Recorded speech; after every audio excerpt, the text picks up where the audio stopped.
हस्तरेखा शास्त्र के मुताबिक हाथों में कुछ रेखाएं और स्थितियां सरकारी नौकरी मिलने का संकेत देती हैं। इनमें से कुछ रेखाएं हैं जिनके बारे में आज हम बात करने वाले हैं। भाग्य रेखा कैसी होनी चाहिए जिससे आपको सरकारी नौकरी मिलेगी। गुरु पर्वत पर आपको कैसे कैसे चिन्ह होने चाहिए जिससे आपको सरकारी नौकरी मिलने में मदद मिलेगी।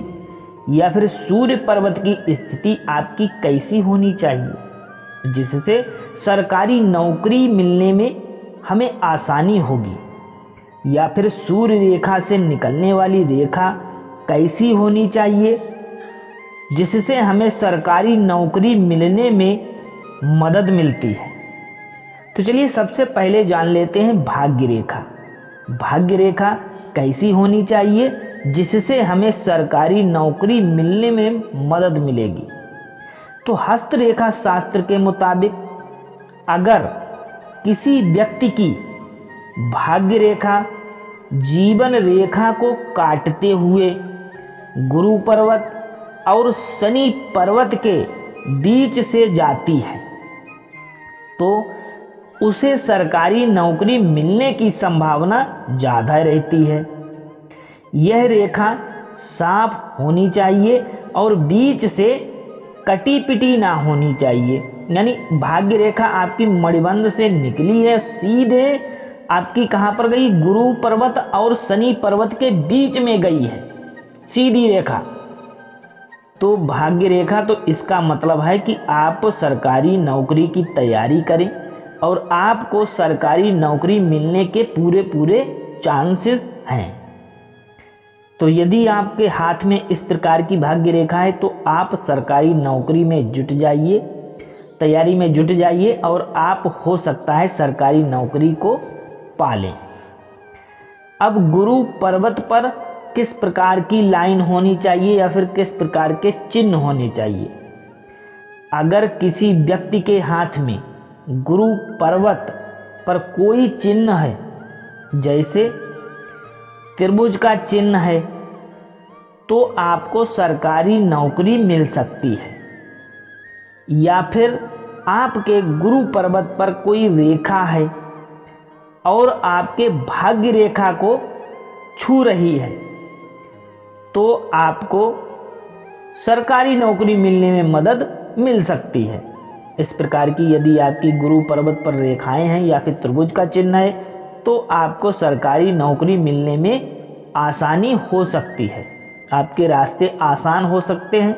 आप सरकारी नौकरी की तैयारी कर रहे हैं तो आपको सरकारी नौकरी मिल जाएगी। अब सूर्य पर्वत की स्थिति जान लेते हैं।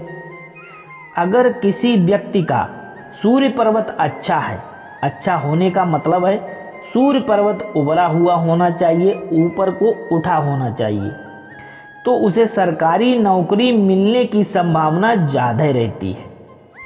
सूर्य पर्वत आपका अनामिका उंगली के ठीक नीचे होता है, ये आपका उभरा हो या फिर यहाँ पर किसी विशेष प्रकार का चिन्ह हो, वर्ग हो या फिर त्रिभुज हो, तो आपको सरकारी नौकरी मिलने के चांसेस रहते हैं। अब सूर्य रेखा से निकलकर और कोई शाखा जा रही है, यानी सूर्य रेखा से कोई निकली, कोई सूर्य रेखा है उसमें से निकलकर कोई शाखा जा रही है। अगर किसी व्यक्ति की सूर्य रेखा जा रही है, उसमें से कोई शाखा निकली है और रेखा बृहस्पति पर्वत की ओर जाती है, तो उसे सरकारी नौकरी के साथ साथ उच्च प्रशासनिक पद भी मिल सकता है।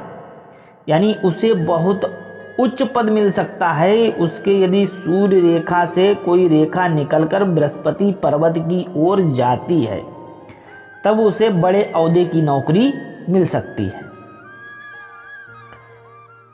सूर्य रेखा और भाग्य रेखा का मिलना ये भी एक सही सटीक चीज़ है कि सूर्य रेखा और भाग्य रेखा जो मिली हैं, अगर किसी व्यक्ति के हाथ में सूर्य रेखा और भाग्य रेखा दोनों मिल रही हैं तो उसे सरकारी नौकरी मिल सकती है।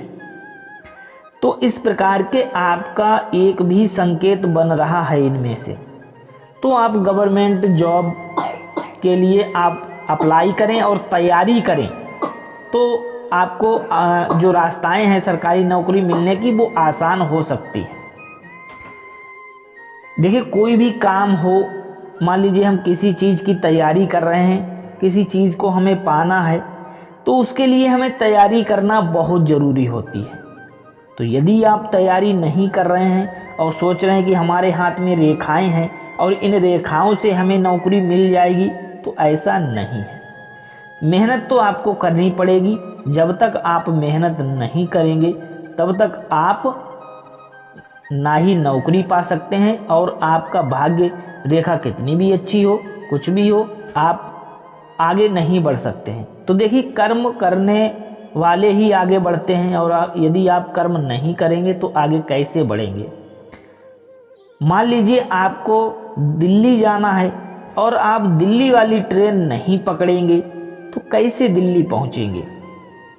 तो इसीलिए दोस्तों, ये जो हमारे हाथ की रेखाएं होती हैं, तो ये संकेत करते हैं कि आप किस क्षेत्र में ज़्यादा कामयाब हो सकते हैं।